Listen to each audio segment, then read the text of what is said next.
حدیث شریف میں، مسلم شریف میں صحیح حدیث میں موجود ہے، ہمارے نبی حضرت محمد الرسول اللہ صلی اللہ علیہ وسلم نے ارشاد فرمایا، حضرت ابو مالک اشعری رضی اللہ تعالیٰ عنہ فرماتے ہیں نبی کریم صلی اللہ علیہ وسلم نے ارشاد فرمایا وضو آدھا ایمان ہے۔ پھر فرمایا نبی کریم صلی اللہ علیہ وسلم نے الحمدللہ کہنا اعمال کے ترازو کو ثواب سے بھر دیتا ہے، کہو الحمدللہ، یہ صحیح حدیث میں ہے، الحمدللہ کہنا اعمال کے ترازو کو ثواب سے بھر دیتا ہے۔ پھر فرمایا نبی کریم صلی اللہ علیہ وسلم نے سبحان اللہ والحمدللہ، آسمان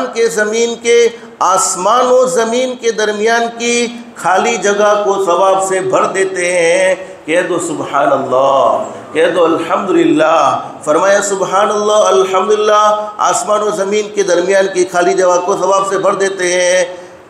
نماز نور ہے، صدقہ دلیل ہے، صبر کرنا روشنی ہے، اور قرآن کریم تمہارے حق میں دلیل ہے یا تمہارے خلاف دلیل ہے، یعنی اگر اس کی تلاوت کی، اس پر عمل کیا تو یہ تمہاری نجات کا ذریعہ ہوگا، اور ورنہ اس پر عمل نہیں کیا، اس کی طرف کوئی توجہ نہیں دی ہے، نہ اس کو کبھی بھول سے بھی دیکھا ہے، نہ کبھی پڑھنے کی توفیق نصیب ہوئی ہے، تو فرمایا کہ یہ قرآن کریم تمہاری پکڑ کا ذریعہ ہوگا۔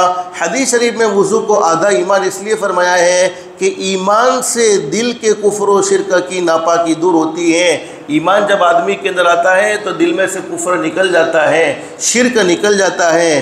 ایمان سے دل کے کفر و شرک کی ناپاکی دور ہوتی ہے، اور وضو سے اعضاء کی ناپاکی یعنی بدن پر جتنی ناپاکی ہوتی ہے وضو کی وجہ سے وہ دور ہو جاتی ہے۔ اور اللہ پاک کو ہمارا ظاہر بھی پسند ہے، یعنی ظاہر بھی پاک صاف ہونا چاہیے اور باطن بھی پسند ہے۔ بہت سے لوگ نہیں کہتے بھئی دل صاف ہونا چاہیے تو بہت بڑی بات ہے، باقی اوپر کا تو کوئی معاملہ کوئی درست نہیں ہے۔ نہیں، اللہ پاک تمہارے ظاہری کو بھی دیکھتے ہیں، باطن کو بھی دیکھتے ہیں۔ اگر تم اپنے ظاہر کو پاک رکھنے کی کوشش کرو گے، اللہ پاک اپنے فضل و کرم سے باطن کو بھی پاک فرما دے گا۔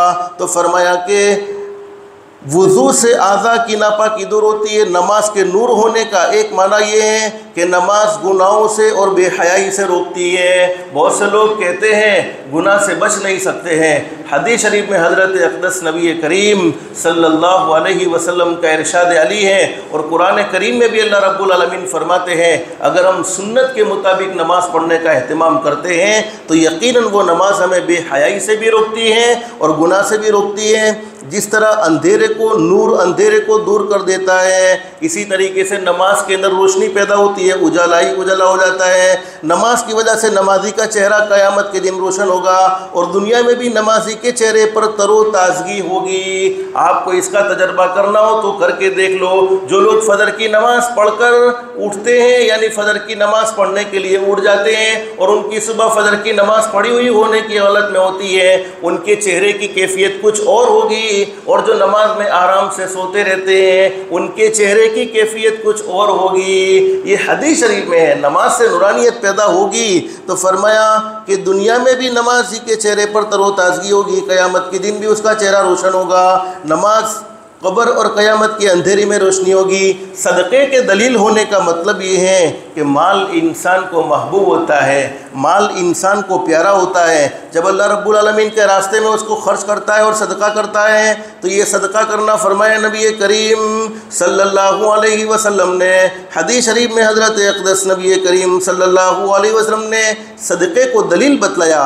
صدقے کے دلیل ہونے کا مطلب یہ ہے کہ مال انسان کو محبوب ہوتا ہے۔ جب اللہ رب العالمین کے راستے میں اس کو خرچ کرتا ہے اور صدقہ کرتا ہے تو یہ صدقہ کرنا اس کے ایمان کے سچا ہونے کی علامت اور دلیل ہے۔ اس لیے کہ اگر مال سے محبت ہے تو پھر تو سمجھ لو کہ ایمان اس کا کمزور ہے، اور اس کو اللہ کی راہ میں خرچ کرتا رہتا ہے تو سمجھ لو وہ ایمان کی علامت ہے، یعنی اللہ پاک نے اس کے اندر ایمان باقی رکھا ہے۔